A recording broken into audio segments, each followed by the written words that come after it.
Hello, and welcome to Fan/Fiction with Andrew/Zach. I'm Zach Dunsing. And I'm Andrew Gumm.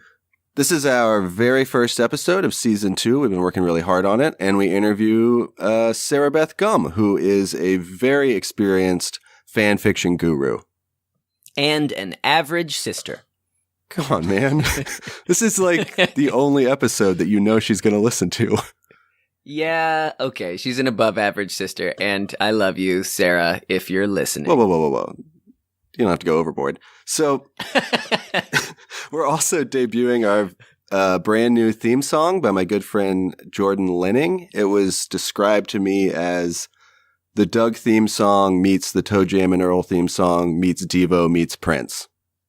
And that is, like, perfectly accurate. It's all true.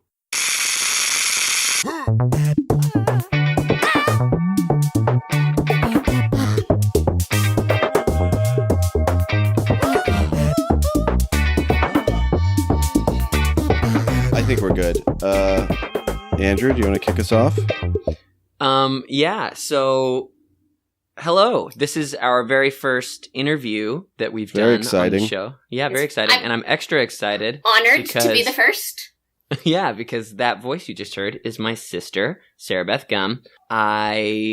Sarah's a person... Known her for a long time. Yeah, we go way back, all the way to... Almost 27 years. Almost 27 years. Yeah. So I'm very excited to talk to Sarah because I have actually held off on talking to Sarah a lot about fan fiction because she knows so much more than me. I wanted the discovery process for the first season to be a bit more organic and not have it spoon-fed. And now I'm ready to have it spoon-fed. Yeah, now we're ready to get the spoon. Yeah, because we've been speculating wildly on our own long enough. It's time for an expert testimony. Okay, Sarah Beth, will you give us a little background on you? Like, kind of what you do, who you are outside of being Andrew's sister? Yeah, I am right now in a sort of transition period. I just graduated with a master's degree in history. I study women's history in the American West. I'm currently living in Pullman, Washington, soon to move to Spokane and try to, start a life and a job with hopefully my master's degree, but that master's in history is going to come in handy. I think so. I think so too. I think that people need a historical context for, their trips to Panera or whatever. So, exactly. Yeah. So, Sarah, if you don't mind me asking, what started you reading fanfic? Actually, the earliest, the earliest fan fiction I remember reading, and I think it's actually a lot of people in the Harry Potter fandom's first fan fiction, was the novel-length Draco Dormien's series. But yes, that's the only one I ever read, and I read it in high school. Yeah. And I liked it. What is that, briefly? It's this super long... I didn't finish it because I think it got a little too dark and intense because Andrew being in high school meant I was in elementary school. Mm-hmm. Right. But yeah, so it follows just like Draco Malfoy is kind of the main character, but he's cooler in this than he is in the books because he's not just a smarmy dickhole. Yeah. So, yeah, exactly. Yeah. And it kind of picks up after book 4 and finishes the story from book 4. I think it was written around the release of book 4. So I think so too. That's so funny. Because I set it down for all the way up until we started this podcast after that one exposure, and you kind of ran with it. It kicked off since then a little bit up and down, but pretty consistent love affair with fan fiction. So up and down, what are some of the downs? I think sometimes when I was more busy with school, or I think I went through a brief period where I was like, fan fiction's lame. I'm too cool for that. Gotcha. Gotcha. I'm glad that you got over that. And I got over that. But mostly the down is when all of my recreation reading was down. When sure. college, or mostly like late high school, early college, I think was a sort of down, but even then I read a few stories, you know, I was following along as they were coming out. So it would be, you know, like 20 to 35 minutes of recreational reading a day. I would, you know, come home from school and check on the stories I read. Yeah, which is a thing that we have not dabbled into yet, is just that there are ongoing stories that are constantly having new things published on them, and there are followings for those stories. Well, so will you tell us? We haven't spent any time in the community yet, really. I just recently made an account for the show, Fan Fiction Show, is our handle on fanfiction.net, and I want to start getting more, not necessarily involved, but a little more active in the stuff that we're reading and interacting with that community, because that seems to be a huge part of it. Own is the more vogue. Just, I mean, if you want to know, fanfiction.net, sure. Most, I mean, there are obviously still people writing on fanfiction.net, but like, it's the dark place for what do you mean? We're in the dark ages, man. There's a whole other world. I mean, we got some things. Like I got the dirge. Yeah, the dirge we must unite within her walls, music. or we'll crumble from within. We got that from Archive of Our Own, and it was good, and it was just as easy to navigate through as fanfiction.net. So we probably got to throw our fanfiction.net. So fanfiction.net is just like is dunzo. It really is, because Archive of Our Own is much easier to navigate. Actually, it has a very robust tagging system. So you're like, okay, I want Avengers fanfiction that's hurt comfort that doesn't involve any sexual assault, and you can put all of those tags in and get all of the stories that meet those criteria. Will you explain that a little bit? Not the sexual assault part, because that seems pretty self-explanatory, but what was the other term you used? Oh, hurt comfort is a genre of fanfiction. Because I think a fanfiction is often sort of, the genres are like, what emotions are they going to arise in their audience? And hurt comfort is usually everyone is sad, and then everybody gets cuddles and feels better. And it's got it. It's my favorite genre to read. I think next to stuff that's just like pure fluff. I love the stuff where it's like, oh, all of these bad things happened, but we're all gonna take care of each other and feel better at the end. Is that part of what's appealing about the fan fiction? Is that in a lot of fiction you don't get to get that fluffy with it? You know, you don't. Yes, I think that is get to have everything work out nicely. The appeal for me, especially when it's not nice in the canon.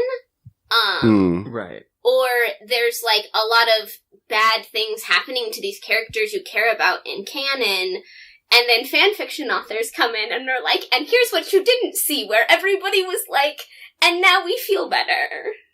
Well, that's something that Zach and I have speculated about, that's one of the driving forces for some of these stories, is just like we did one on Rick and Morty, where Rick is just totally indifferent to Morty in the show, and in this episode and in this story, he tells Morty how much he loves him and cares about him, and Morty tells him how much he loves him and cares in return, and it's just like a very sweet story where they talk about how they matter to each other, because it seemed to me like that person just wanted that to happen, and it's not happening in the show, so they had to take matters into their own hands. Also sort of perplexing for me, because if you're attached to those characters, and you're obviously, like if you're a fan of the show, you're attached to those characters, and you would obviously be into that dynamic between the two of them. I mean, like that's so crucial to the show itself, which is that you never know really how much Rick cares about Morty. Right. So it's just like almost, I don't know, to subvert that so dramatically, or to want that so dramatically, is counterintuitive to me as a fan. Does that make sense? Yeah. I usually call that wish fulfillment fanfiction, which I think is also very common. A common impulse that drives fic writing, where it's like, even if I sort of like what is happening, I also sort of wish this would happen. Right, right. So yeah, that makes a lot of sense. So you talked about hurt comfort, wish fulfillment. What are some of the other driving forces? Like when you come across stories, what are some of the things that you've identified are driving reasons for people to create fan fiction? I think there are a couple of them. I think some of them are people sort of working out their own issues. And this can either be very disturbing sometimes. Mhm. Sure, yeah. We've seen some of it. You get some really, really disturbing stuff that I think is like, you're working out some stuff. And then stuff that's pretty, like, just putting characters through the same stress they're going through. But getting, again, this often comes in this sort of hurt comfort, and then I think getting the comfort they wish they were getting. So, and I mean, authors will sometimes be straight up upfront about this on AO3, which is the abbreviation for Archive of Our Own, so 3 O's, Good to know. AO3. So if we call it Archive of Our Own, we're just going to look like a bunch of dorks. Yeah, so we got to say AO3, and we got to call them like hip fix. Like, is that what you say? It's like, just I can't believe, Sarah Beth, how square you're making me feel about such a completely square concept.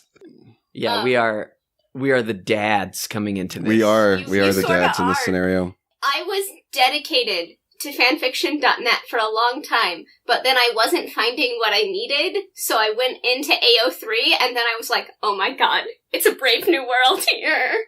Can we elaborate on that? Like, what was it that you weren't finding on fanfiction.net that you needed?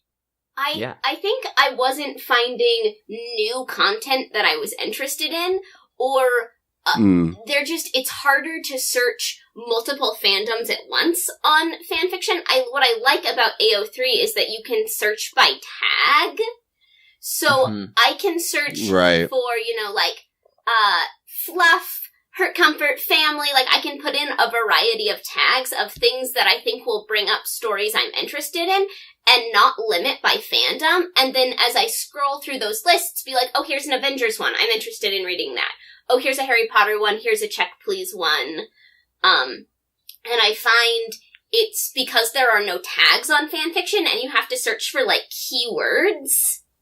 That is true of the site. I just started using the app, and there are tags on it, and that seems to have made it a little bit easier. However, it's still it was still difficult to kind of find what I was looking for specifically. Exactly. Yeah, that I agree. Yeah. Even like going back through to record the outros and like having to search up stories that we had found in the past was kind of difficult sometimes with fanfiction.net. So agreed.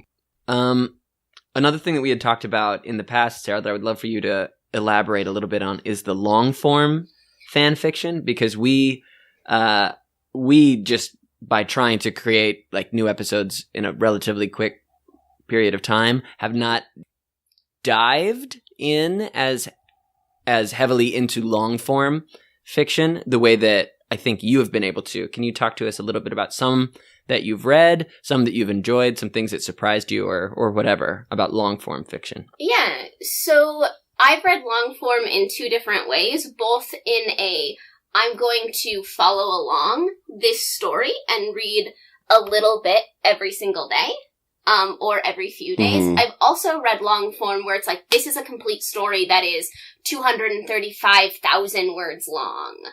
And I will just have it open in a tab on my phone and read it whenever I have downtime, like one might read an ebook. Can you give me one example of those besides Dirge Without Music? Because that's one that we are familiar with. But what's another long form one that you were committed to? So I read one for far back that was called Rise or Fall, and it was an X-Men's fanfiction, and I just went looking for it because I gave it up, and it is still going. It is more than 2 million words long now. Jesus. What? It's been running since I was in high school. I graduated in 2010. It's still going. To put into context, I think Alan Moore just wrote the longest novel of his, or like put out the longest novel of his career. It's called Jerusalem, and it's like 1 million words. And so this is twice as long. This is twice as long as absurdly long novel. Alan Moore's magnum opus. Exactly. That's And I amazing. most recently read an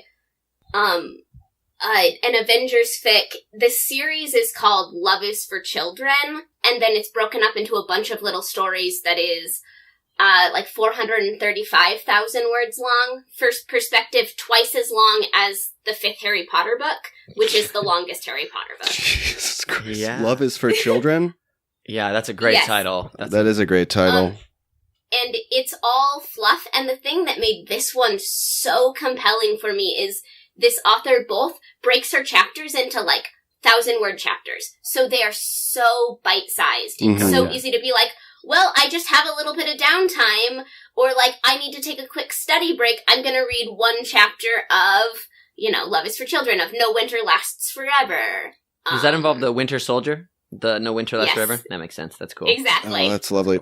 But so that's what I am having a problem with is like, you said that one is entirely fluff. Like how does that much fluff stay interesting? Yeah. And what To be what fair, it exactly really- do you mean by fluff also? Yeah, sure. It isn't, all of the stories aren't fluff. The Mhm. shorter ones are sort of that.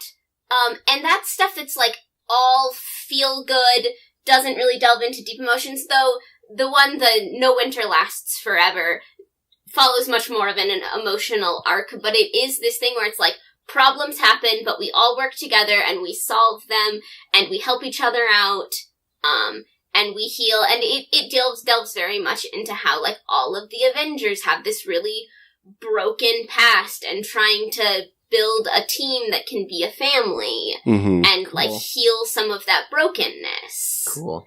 So when you say fluff, you mean something that has like a feel-good core. Is that fluff? Yes. Gotcha. But not necessarily conflictless. Exactly. That at its heart, it wants you to feel good when you're done reading it. And the other thing that makes this one so compelling is this author gives like notes on her writing and will link to, it's like, oh, I talked about this psychological thing. Here's more reading about it. Whoa. And like link to scientific things. So it's made the reading experience fascinating to have all of this like background that this author does. Yeah. And who is the author of that one? It's like, I think it's supposed to be Elizabeth, but it's like Y Beth the Wordsmith, something like that. Got it. Something that would be hard to pronounce out loud, but when you Sure. look at it. I'll do some investigation. Yeah, we'll do tag it the later. outro. Yeah. Yeah.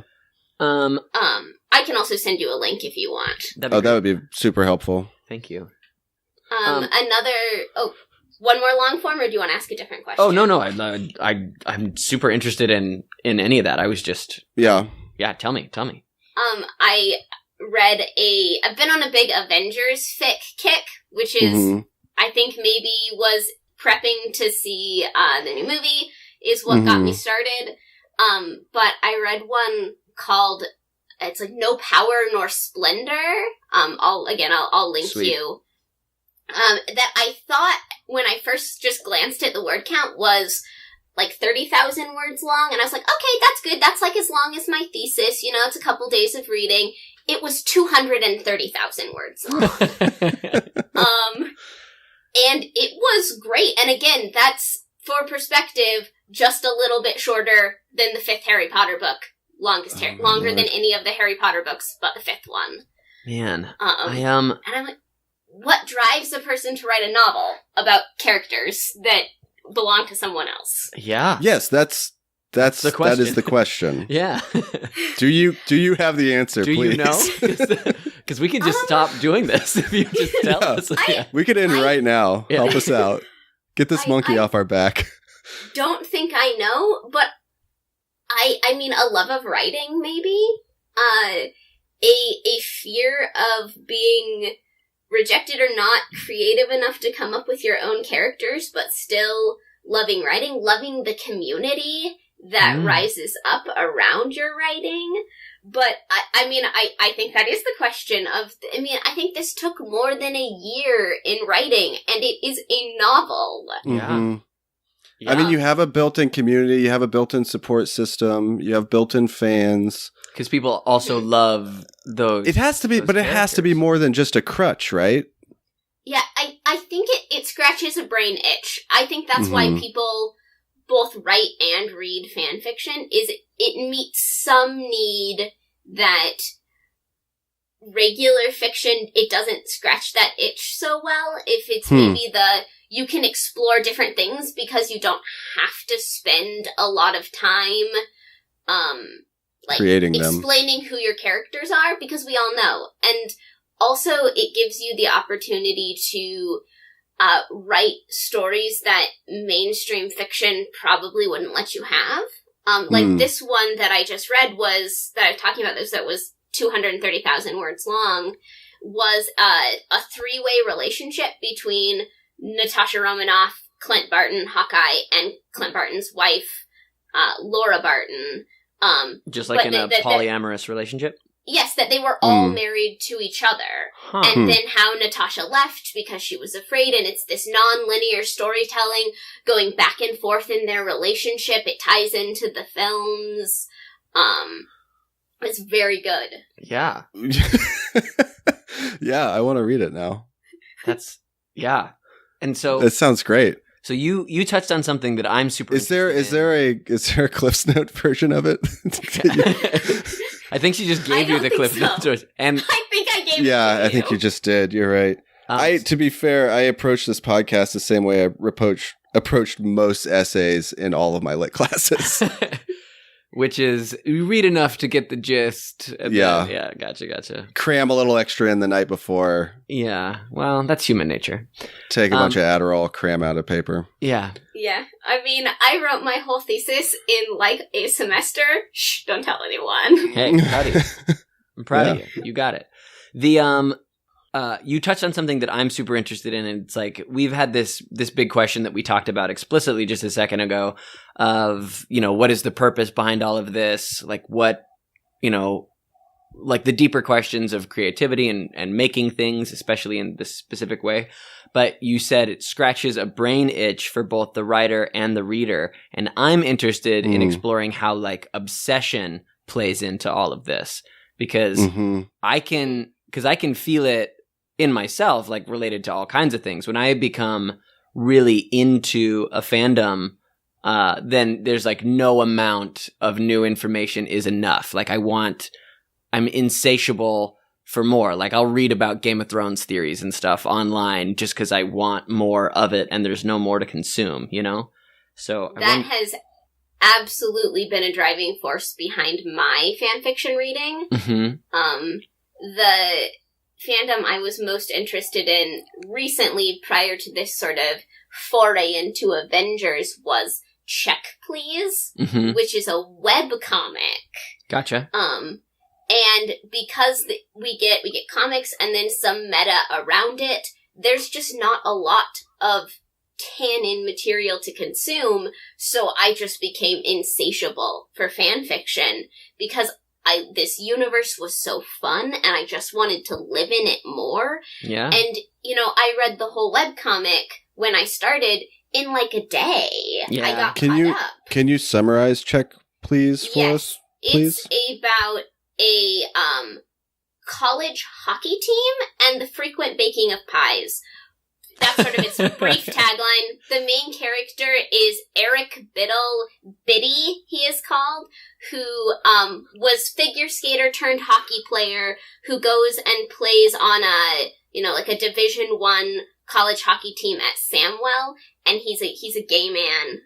And how his relationships unfold over college. Interesting. Just yesterday, comic for year 4, so the last year of the comic opened, which was really exciting and scary that we're down to just a year. And then it's done. Comic left, and then it's done. Oh wow! That's another thing, which is that when that's done, your pursuit of fan fiction around Check Please is probably going to amplify, right?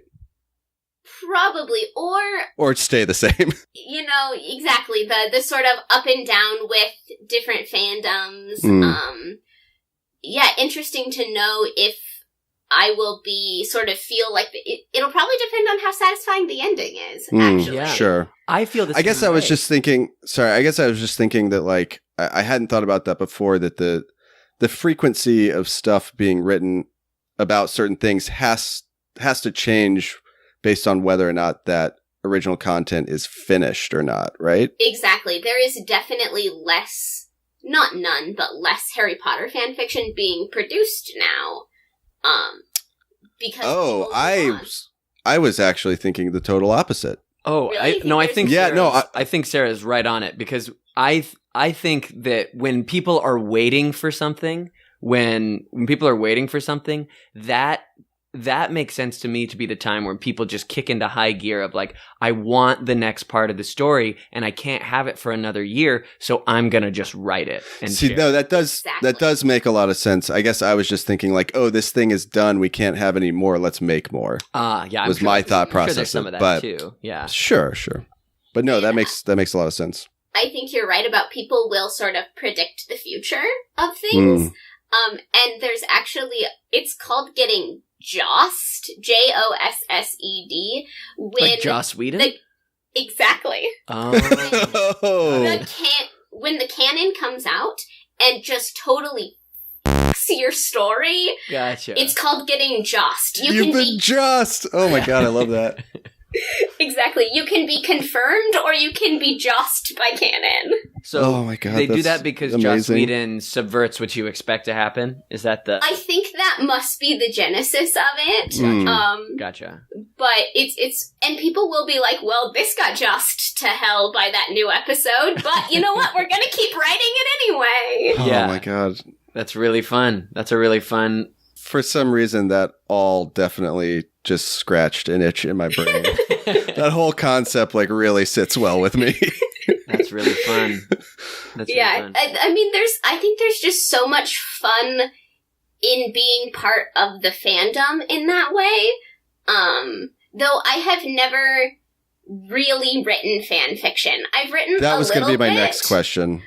But I've never published any. What I've written the most of, interestingly, is Next Gen Firefly. Oh, that's fun. So, like, all of like the Star Trek: The Next Generation, but with Firefly. all the Firefly characters having children. Nice. And, like, raising their kids on the ship. And it was based on a fanfiction I read that was also, I hadn't thought about it till right now, great one I've gone back for and read a couple times is this series about, the Firefly crew raising kids. And how far into that fan fiction did you write? I wrote what would be considered in fanfic language a one-shot. So similar to like a one-shot D&D campaign. So just like a short story that stands alone. Yeah. That might be literally the only term that Andrew and I are familiar with. Yeah. Yeah. I wrote just We do a lot of one-shots on the show. Yeah. a little snippet about Zoe and her daughter, which is actually canon, that she has a daughter. But I remade the daughter for my own, scratch that brain itch. Gotcha.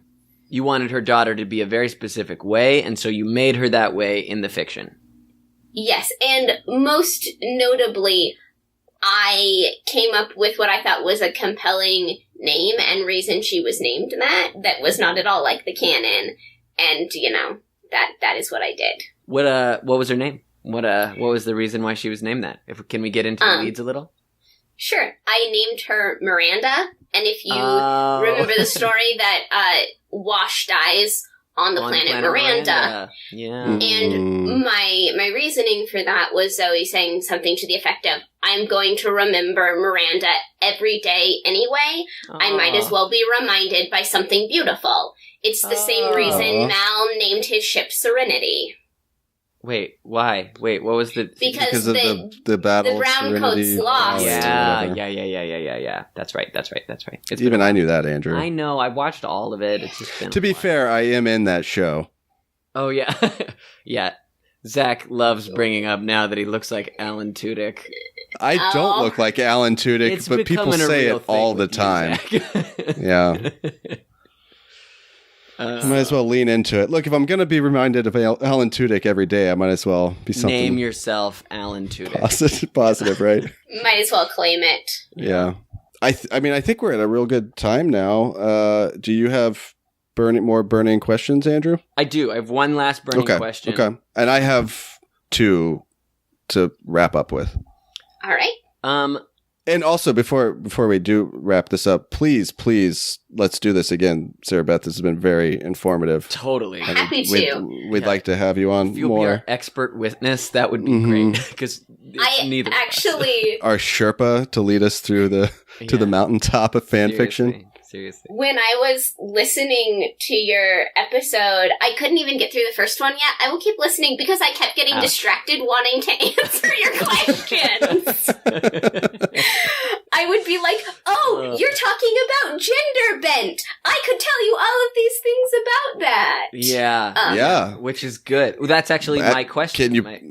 My last burning question is like, so can you explain to us just a few of the different universes that exist? Like, because it's not the same thing as a fictional universe. It's the... Yeah.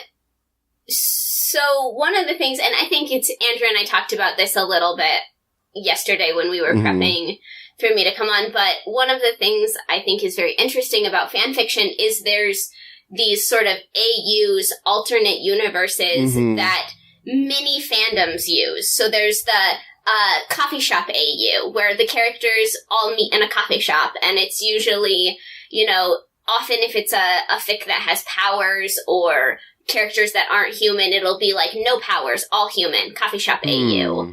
There's a soulmate AU that I went on a big soulmate AU kick with the Check Please, where characters have some sort of identifying mark that identifies them to their soulmate. It's like, the first words that your soulmate ever says to you are tattooed somewhere on your body and you're just born with that mark. Or like, you can't see color until you meet your soulmate. And those are also often just like sweet, happy, but you can get soulmate AU in any fandom. And with the soulmate AU, it's like consistently sort of physical traits like that match them together? Exactly. That is such a peculiar rule to have for me. A couple of different ways to do a soulmate AU, but there is often that it's like tattoos, identifying marks, like you have matching marks on your body. And that to me is the sort of everybody reads each other's fics and they're like, ooh, I like that one piece, but I'm gonna write it in my universe, or I'm gonna write it with my piece of fiction. That's something I've noticed in particularly Check Please, because the fandom is relatively small. I will see things reoccur that to me indicates these people are reading each other's fics. Yeah. Is there less of a feeling in the fanfic community about like stealing someone's idea because it's all this borrowed material? So if you incorporate an element that I came up with my fanfic, that's like an homage as opposed to like a plagiarism, Yes, exactly. I think people will write in each other's universes and often give credit, but then there are things that I haven't dug into enough to know a lot, but I see sort of, and this is where the tagging system is useful in AO3, where it's like, one of the tags is Hydra Trash Party. And that's like a thing that I know. It's like a thing that'll the criminal organization Hydra from the Avengers franchise. I think where they write about all of the stuff that Hydra did to Bucky or the other like Winter Soldiers, it's usually pretty dark, which is why I think I haven't read a whole lot of it. Is it like torture porn? Yes, exactly. Oh, weird. Got it. But like, and again, people sort of working out their issues, but that's, a tag, and a lot of people write Hydra Trash Party. So let's put a pin in that, because there is a whole dark aspect of all of this that we haven't talked about yet. And like, I would maybe want to save that for, if you're willing, another podcast, like sure, for definitely. another time of doing this, because that seems like its own thing that needs to be discussed. I think you were right about that. Yeah, I don't think we can get into it in the remaining time we have. So I had a couple of questions. One, you said gender bent earlier. I'm assuming you're referring to when we didn't know about the gender swapping sort of fandom in the Hamlet thing, the story that we read? Yes, where people will make characters a different gender. And there's actually a lot of, like, to use a fandom term, discourse around that, where people will call it transphobic to swap characters' genders, because it's like that's to imply that men can only look one way and be one way. Interesting. Wait, so like if you were to write the character of Harry Potter, but call Harry Potter, I don't know, Henrietta. Yeah, Henrietta Potter, and was born female, and do it like that. That would be a transphobic thing to do, as opposed to Harry Potter choosing to identify as female. Yes, some people would indicate that to be sort of they call that cis-swapping characters, because often there are also characters who it's like, oh, and by the way, Steve is a trans man, so like still a man but born female. It's confusing. Yeah, but I do like gender bent stuff sometimes. Yeah. What I think is interesting, like what you said, is people like working out issues like identity in their own lives. It's like, but what an interesting place to have that conversation. It's like you're literally taking one of the more difficult, nuanced topics to discuss that maybe exists today, and you're doing it within these fictional universes. Like, what a platform to discuss. Yep. One of my favorite things is that it's a really good place, I think, for people to work out identity issues, to think about gender issues, trans issues, all the alphabet soup of LGBTQ. Yeah. I now too, right? Yeah. Yeah.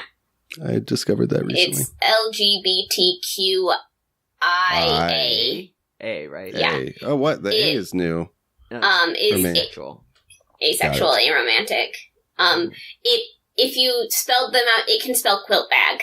That's how you make sure you get all the letters. Quilt Why don't bag. you just That's say how you quilt remember. bag? That's really cute. Like a really soft quilted bag. or a bag with a quilt inside. And it's either way, that's and it's nice. a patchwork tapestry, like the spectrum of human sexuality. Yeah, quilt bag. Quilt bag. That's great. Yeah. Well, Sarah, that was like you so far exceeded any expectations I had in your ability to be very clear and very knowledgeable. So you were definitely the right choice for this. So thank you. You're very welcome. Yeah, thank you so much. I have two sort of lead out questions. All right. One, is there any fan fiction, any crossover fiction, anything that you would like to see that you haven't seen yet? Ooh. That you haven't come across yet? That's a good question. I don't know if off the top of my head I can think of anything that I'm like, man, this would really do it for me, and I can't find it. If you can think of it at some point and tell me, I could maybe include that in like an outro thing later. So, or it might be even one of those things where you won't know it till you see it. Sure. Yeah, exactly. Yeah. Because I am also of the belief a little bit that it exists, you just can't find it. Yeah, I mean that's what we have seen time and time again. That it's like things you would have never thought of exist. So definitely things that you can think of already exist. Because what's another maybe interesting fandom thing is there are some fandoms that I don't read fiction in that I love being in the fandom of, but the fan fiction just doesn't do it for me. Most notably, Patrick Rothfuss's King Killer Chronicle. Oh, I love those books. Such great books. Love them. One of my favorite fandoms to read the canon, and I went looking for fiction a little bit. Just didn't do it. Didn't scratch the brain itch. You know what's funny? I never even thought to look for them. And Zach will tell you, I look almost exclusively for Harry Potter fan fiction. I have a taste for that, but yeah. I think, I mean, that's what we're learning is that like there is something for everybody, but it also seems to be like, I don't know, your interests can be kind of narrow, I suppose. Yeah, I mean, even of like what actually that. does scratch that itch. Yeah, like you love the crossover stuff. You love it seems at least like I love the absurdity of the crossover stuff. I don't necessarily love it in and of itself. Well, yeah, but that's the thing. Like that Sure. they thought to put together Garfield and Zero Dark 30. Mhm. You rightly got Episode a thrill 5. out of that. Yeah, So, it's true. yeah. Okay, final question, and this is really just for me. What'd you think of Infinity War? I liked it.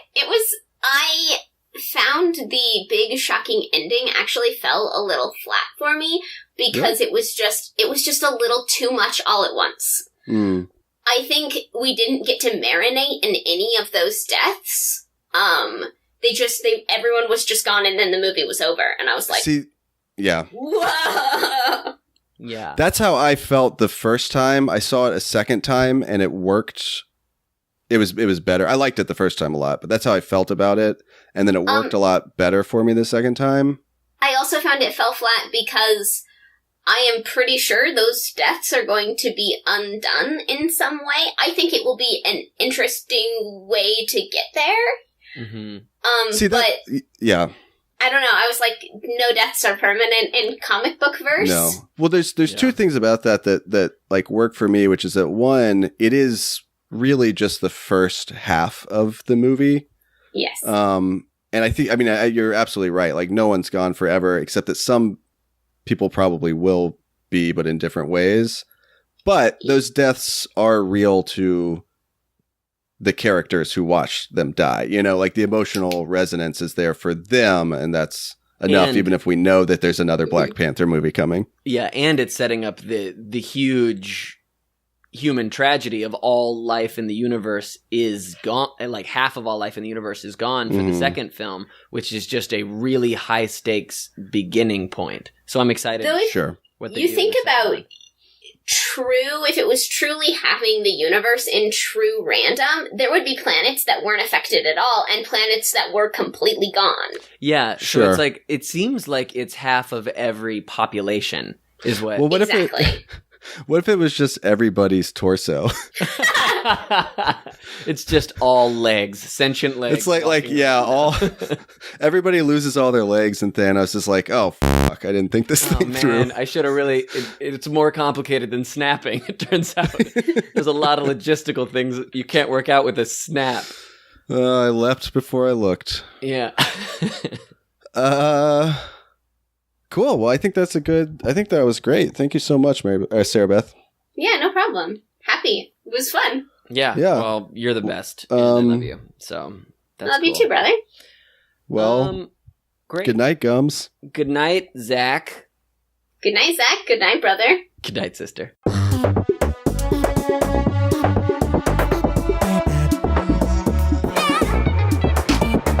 Yeah, and I was thinking about, when just thinking about fanfiction, like, I probably read at least a little bit of fic every day. Yeah. So, it's just like a really consistent part of my life. In fact, I think some of the time, this is going back to stuff we talked about way at the beginning, sometimes I think when I was like, oh, I should stop reading fanfiction because I should read real fiction instead. Sure. Do you hear the air quotes around real? And now I'm like, all recreational reading is good recreational reading. Gotcha. So there used to be more of, I just want to, because we've talked about this same issue. It's like, so there used to be more of a distinction in your mind between original works of fiction that are published and fan fiction. And that is, and that has gone down a little bit. Yeah. And I think that's been true for a while, that I'm like, especially when the time and energy I had for recreational reading was low relative to when, I was younger and had more of it, or just sort of low relative to a perception of myself. I think that's when I was like, all recreational reading is good recreational reading. Whether it be like the little flash fictions that are, less than 1,000 words, or it be a long form novel, basically, that I can read on my phone. And I think there is still a little bit of distinction in my head, because even these novel-length ones somehow feel less taxing to read sometimes. Interesting. And I'm not entirely sure what that's pressure. About. There's pressure with a published novel to like. Yeah, I mean, it's like if someone's been trying to get you to read the, I don't know, Jonathan Franzen novel or whatever, it seems more like a chore. I do feel that sometimes, like, there are certain books that I know I would really enjoy, but I still have not read them because it's just like, oh yeah, that's something I need to read again. Like, I feel like I need to go back and reread Great Expectations because I read it in like 9th grade and got nothing out of it. So I'm like, well, I'm older now. Maybe I could understand Great Expectations more, but I don't want to. You should just read the fanfic Great Sexpectations. That absolutely exists. 100%. I could probably go find it for you on AO3 right now.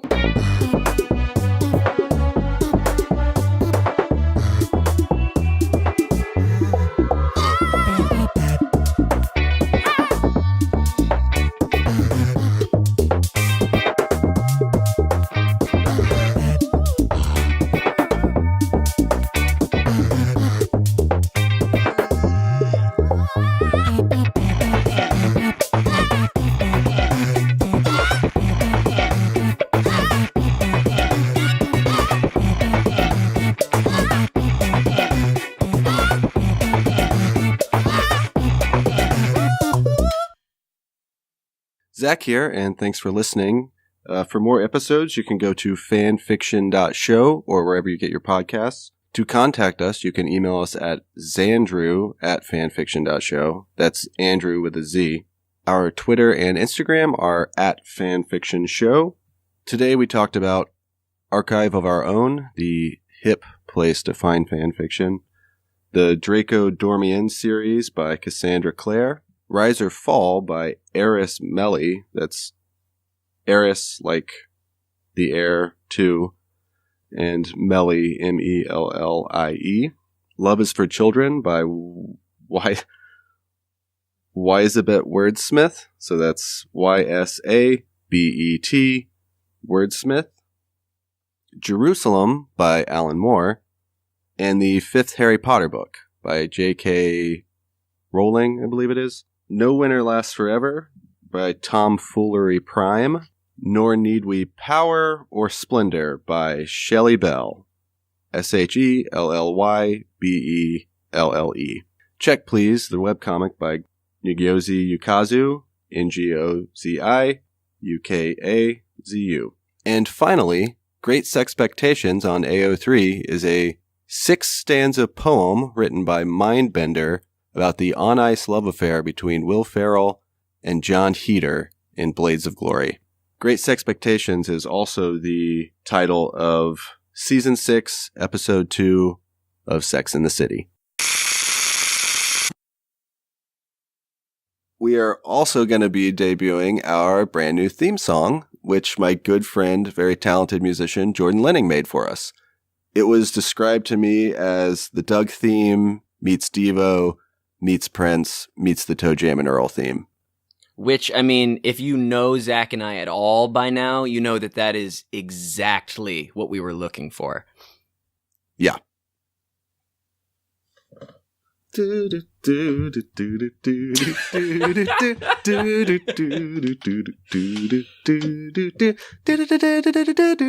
listening to it currently. This is the theme song. Sorry, Linning. You're out. That's it. Oh, man. And stop. Okay.